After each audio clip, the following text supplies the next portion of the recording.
OTT platform के लिए new web series की शुरुआत, शानदार लिस्टिंग का दर्ज है रिकॉर्ड। मथुरा में बायोगैस प्लांट चालू होने के बाद अडानी टोटल गैस शेयर में 8% की तेजी। एसबीआई के साथ एग्रीमेंट होते ही रॉकेट बने शेयर, डिफेंस कारोबार की माइक्रो कैप कंपनी के शेयर लगाएंगे दाम। जोमेटो से किया केक ऑर्डर, 10 साल की बच्ची की मौत, कंपनी ने लिया ये एक्शन। नोएडा में रजिस्ट्री की लाइन में है 32,000 फ्लैट्स, अब तक सिर्फ 500 की हो पाई है।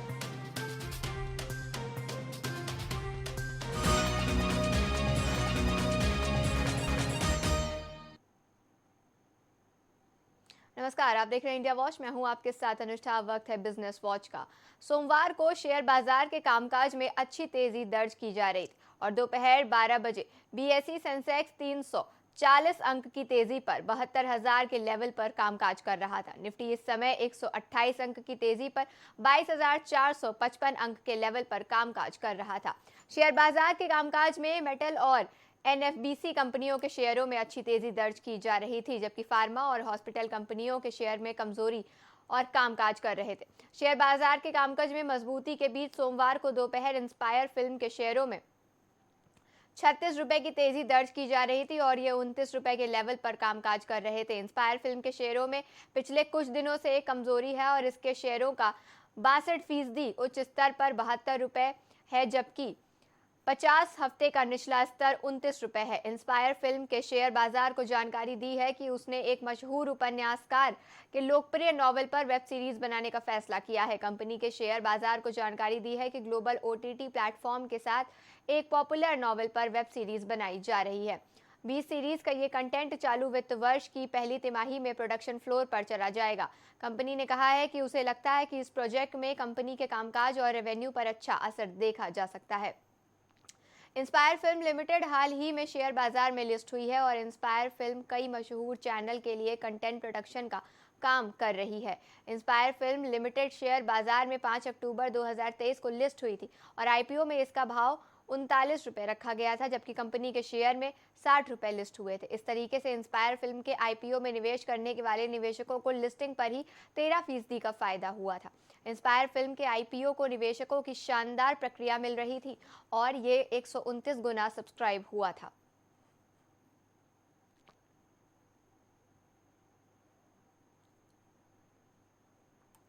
अडानी टोटल गैस की subsidiary company Adani Total Energy Biomass limited ने मथुरा के बरसाना बायोगैस प्लांट में फेज 1 के ऑपरेशन शुरू करने की सूचना दी है। इसके बाद से अडानी टोटल गैस के शेयर में तेजी देखी गई है। अडानी समूह की दिग्गज कंपनी अडानी टोटल गैस का शेयर सोमवार के कारोबारी सत्र में 8% की बंपर तेजी के साथ दिन की उच्चतम स्तर 1,000 रुपए लेवल पर टच कर लिया। शेयर में आए इस बंपर तेजी की वजह से अडानी टोटल गैस की subsidiary company Adani Total Energy Biomass limited Barsana biogas plant के फेज 1 के ऑपरेशन के बारे में दिए सूचने के बाद आया है।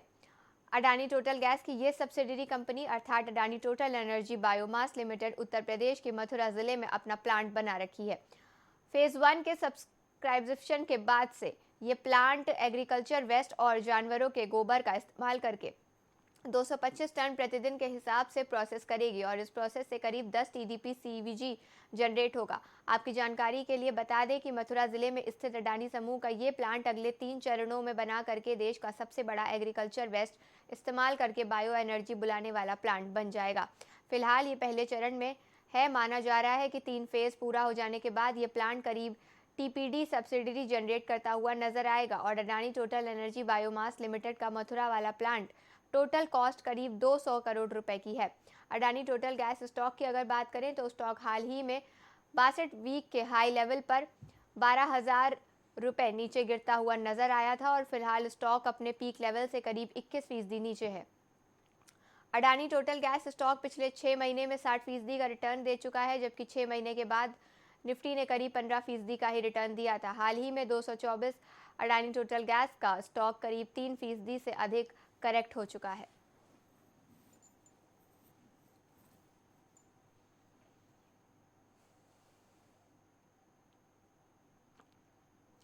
सोमवार को शेयर बाजार में शुरुआती कामकाज में बीएसई सेंसेक्स 11 बजे 374 अंक की तेजी पर 64,000 अंक के लेवल पर कामकाज कर रहा था, जबकि निफ्टी 137 अंक मजबूत होकर 22,400 अंक के लेवल पर काम कर रहा था। शेयर बाजार के कामकाज में मेटल और फार्मा शेयरों में अच्छी दर्ज की जा रही थी, जबकि ऑटो शेयर में कमजोरी थी।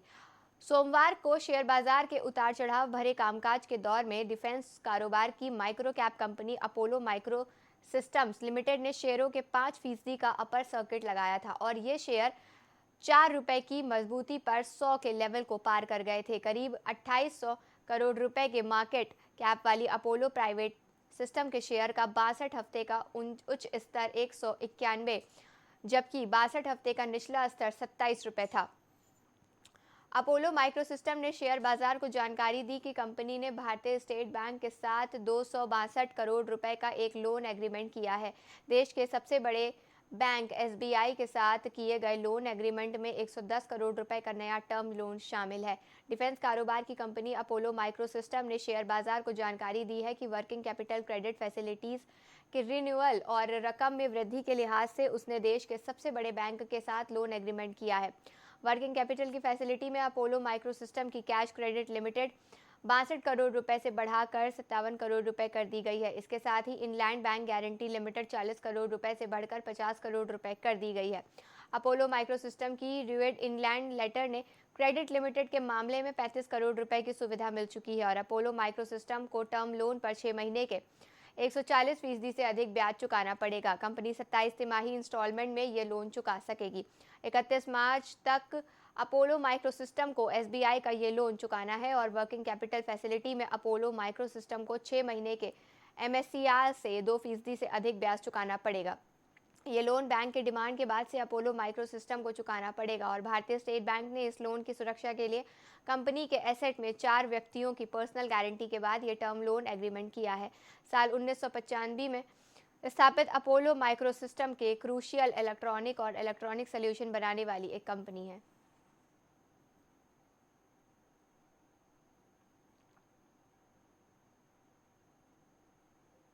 हाल ही में फूड डिलीवरी से जुड़ा एक ऐसा मामला सामने आया है जिसने सभी को दहला दिया है। फूड डिलीवरी ऐप जोमेटो ने पटियाला में एक दुखद घटना के बाद अपने प्लेटफॉर्म से रेस्टोरेंट को हटा दिया है। इस घटना में एक छोटी बच्ची ने अपने ही ऑर्डर किए गए बर्थडे केक को खाने के बाद दम तोड़ दिया। बीटी की एक रिपोर्ट के अनुसार कंपनी ने घोषणा की कि रेस्टोरेंट को उनके प्लेटफॉर्म से हटा दिया गया है। कंपनी ने यह भी कहा कि रेस्टोरेंट के मालिक को भविष्य में जोमेटो पर किसी भी यूनिट का संचालन करने से रोक दिया गया है। रिपोर्ट में दावा किया गया है कि केक कान्हा नामक रेस्टोरेंट से ऑर्डर किए गए बर्थडे केक को खाने के बाद कथित तौर पर छोटी बच्ची की मौत हो गई। परिवार के अन्य सदस्यों ने भी केक खाया जिसने उनकी तबीयत खराब हो गई। बीटी के अनुसार जोमेटो के प्रवक्ता ने कहा कि हम पटियाला में हुई हाल ही की दुखद घटना से बहुत दुखी हैं, सदमे में भी हैं। जैसे ही हमने इस घटना के बारे में पता चला, इसकी पुलिस जांच कर रही है। हमने तुरंत जोमेटो प्लेटफॉर्म से रेस्टोरेंट को हटा दिया। हमने रेस्टोरेंट के मालिक को जोमेटो पर किसी भी इकाई का संचालन करने से भी रोक दिया है। हम इस मामले में कानून प्रवर्तन एजेंसियों को अपनाकर पूरा समर्थन दे रहे हैं। घटना के बाद से पुलिस ने भारतीय दंड संहिता धारा 200 के तहत 304 ए लापरवाही से मौत का कारण बनना के तहत मामला दर्ज किया है। रिपोर्ट में यह भी दावा किया गया है कि ऑर्डर की बिल कॉपी के अनुसार केक कान्हा के लिए कोई फिजिकल जगह के बारे में नहीं बताया गया। नतीजन पुलिस को संदेह हुआ कि ऑपरेशन क्लाउड किचन हो सकता है।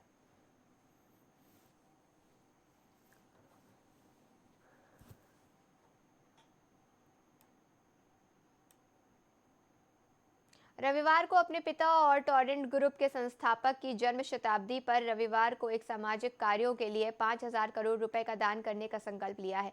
इसी के साथ ही मेहता उन अरबपतियों की कैटेगरी में शामिल हो गए हैं जिन्होंने संपत्ति का बड़ा हिस्सा परोपकार के लिए समर्पित कर दिया है। फार्मास्यूटिकल पावर उद्यम की एक विज्ञप्ति में कहा है कि यह योगदान टोरेंट समूह की कंपनियों के वैधानिक एसईआर योगदान से अतिरिक्त होगा। इस दान को प्रबंधन फाउंडेशन द्वारा स्वास्थ्य देखभाल, शिक्षा, परिस्थिति और कला को बढ़ावा देने के लिए किया जाएगा। मेहता परिवार अपनी संपत्ति का एक बड़ा हिस्सा टोरेंट फार्मा से लेता है, जो कि $5 अरब के ग्रुप की प्रमुख कंपनी है। विज्ञप्ति में कहा गया है कि वो 1 अप्रैल से 5 साल तक यूएनएम फाउंडेशन को 5,000 करोड़ रुपए यानी करीब $600 मिलियन का दान देना शुरू करेंगे। उनके पिता उत्तम भाई नाथलाल मेहता ने साल 1995 ग्रुप की स्थापना करी थी और इस वर्ष बजाज ऑटो ने 2 और 3 पहिया वाहनों के निर्माण के लिए भारतीय सरकार के लाइसेंस हासिल किया था और जब भारत में दूरदर्शन का शुभारंभ हुआ था। बता दें कि टोलन ग्रुप एक भारतीय बहुराष्ट्रीय समूह है जो कि अहमदाबाद में स्थित है। इसकी स्थापना उत्तम भाई नाथलाल मेहता ने की थी और अब इसे उनके बेटे सुधीर और समीर मेहता द्वारा चलाया जाता है। समूह के मुख्य व्यवसाय गैस, फार्मास्यूटिकल्स और बिजली हैं।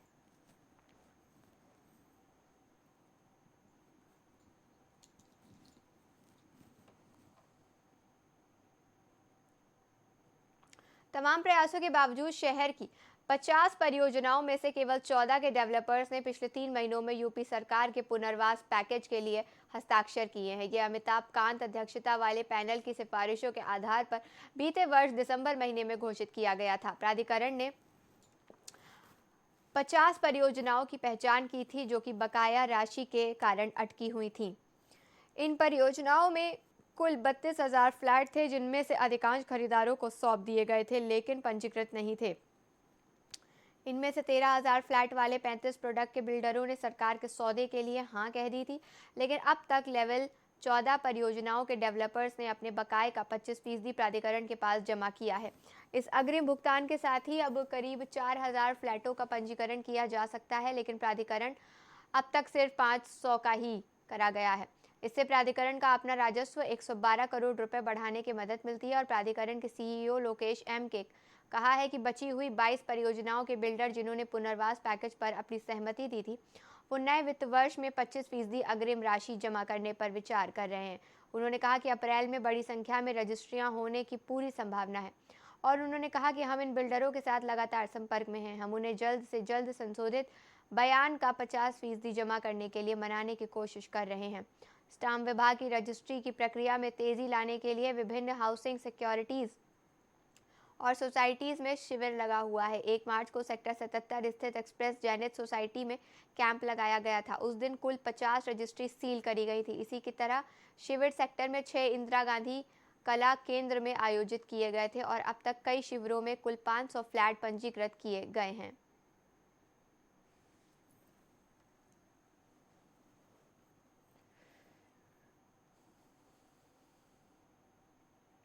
कभी 80 रुपए से रोजाना कमाने वाले शख्स ने अपनी मेहनत और लगन से खुद की किस्मत बदल दी है।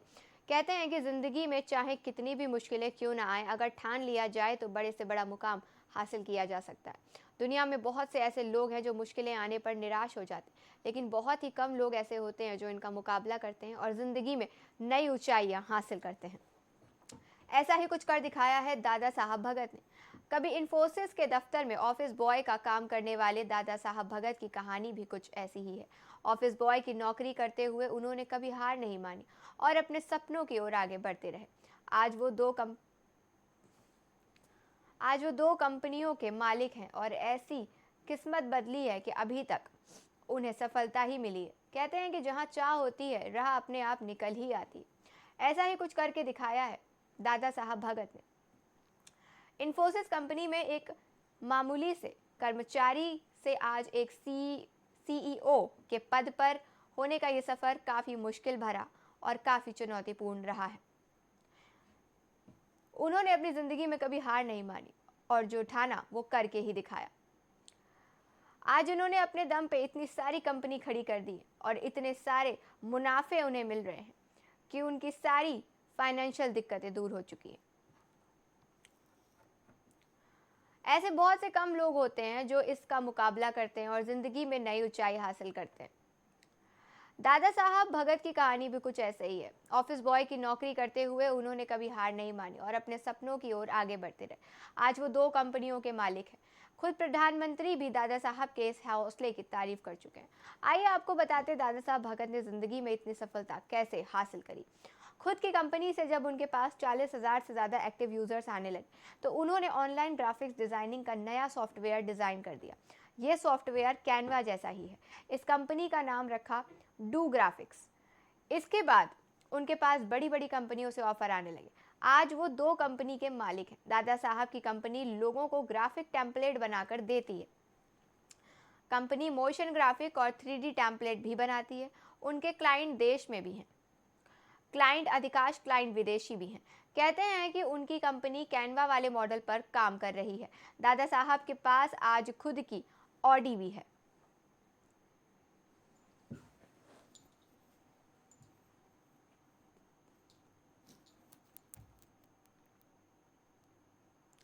भारत के नागरिकों को मतदान करने का अधिकार देता है, लेकिन कई बार एक गलती की वजह से आपको जेल तक भी हो सकती है, इसलिए आपको काफी सतर्क रहने की जरूरत है। आज हम आपको वोटर आईडी कार्ड से संबंधित जानकारी देने वाले। इसमें हम आपको बताएंगे कि आखिर आप कैसे वोटर आईडी कार्ड का स्टेटस ऑनलाइन चेक कर सकते हैं और इसे सरेंडर का ऑनलाइन प्रोसेस क्या है।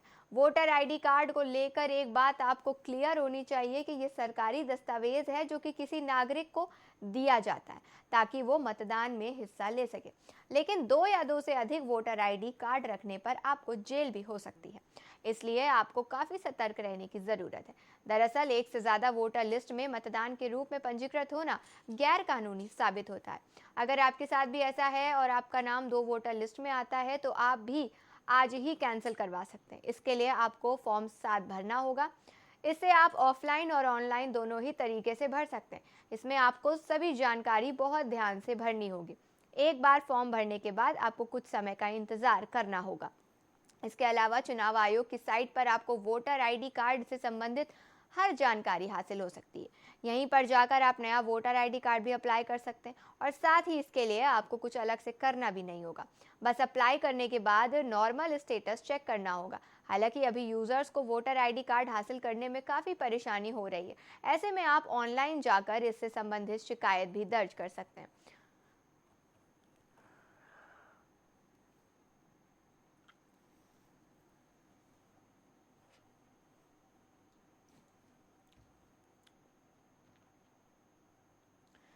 सर्विस की फ्री अरबों में है कमाई। जीमेल की शुरुआत आज 20 साल पहले 1 तारीख को अप्रैल फूल के दिन मजाक के साथ हुई थी।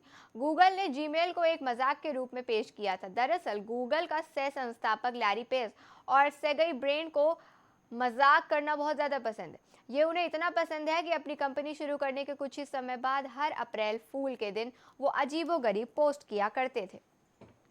ये सभी पोस्ट लोगों के बीच काफ़ी पसंद किए जाने लगे। आज से 20 साल पहले जब उन्होंने जीमेल को पेश किया था तो लोगों ने ये मजाक जैसा ही पाया था।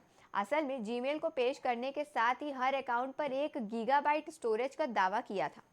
आज ये भले ही आपको कम लगे, लेकिन उस समय ये काफ़ी ज़्यादा स्टोरेज माना जाता था, इसलिए लोगों को इस पर विश्वास नहीं हुआ। याहू और माइक्रोसॉफ्ट भी उस समय वेब सेवाओं में 30 से 60 ईमेल सेव करने की स्टोरेज देते हैं। वहीं जीमेल इस स्टोरेज के साथ 13,500 ईमेल तक सेव किए जा सकते हैं। जीमेल पर याहू और माइक्रोसॉफ्ट से 250 से 500 गुना तक ज़्यादा स्टोरेज दिया जा रहा था, इसलिए लोगों को इस पर ज़रा भी विश्वास नहीं हुआ। रिपोर्ट्स के मुताबिक जीमेल में अब अनुमानित 1 बिलियन एक्टिव अकाउंट है और ये लोगों को गूगल फोटो और गूगल ड्राइव के साथ 15 गीगाबाइट मुफ्त स्टोरेज की सुविधा देता है।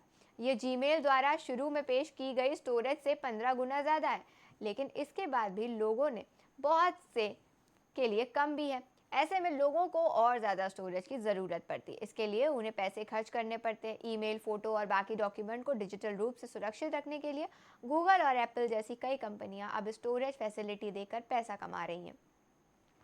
गूगल की अगर बात करें तो मीडिया रिपोर्ट्स के मुताबिक ये 200 गीगाबाइट स्टोरेज के लिए सालाना $30 से लेकर 5 टेराबाइट स्टोरेज के लिए सालाना $250 तक चार्ज करता है।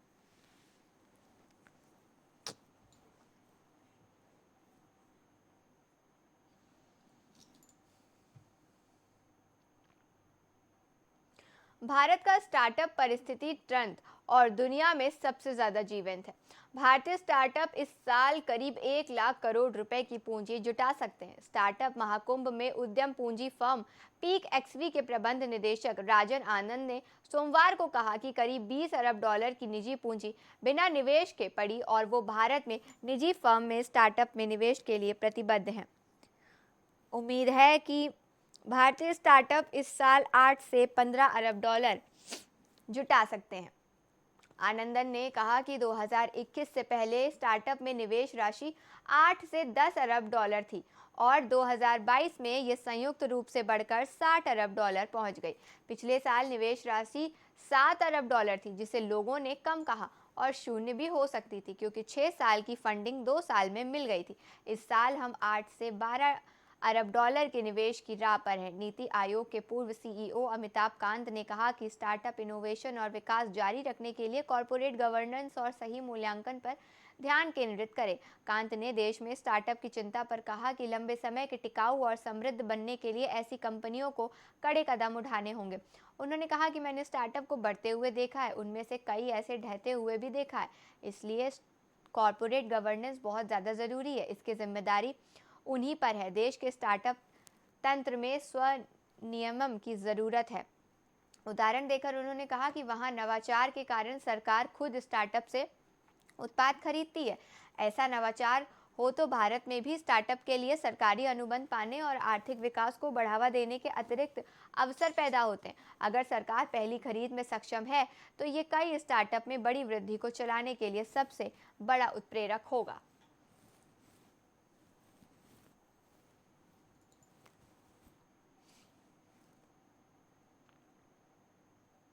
बिजनेस वॉच में फिलहाल इतना ही। देश और दुनिया की तमाम बड़ी खबरों के लिए देखते रहिए इंडिया वॉच।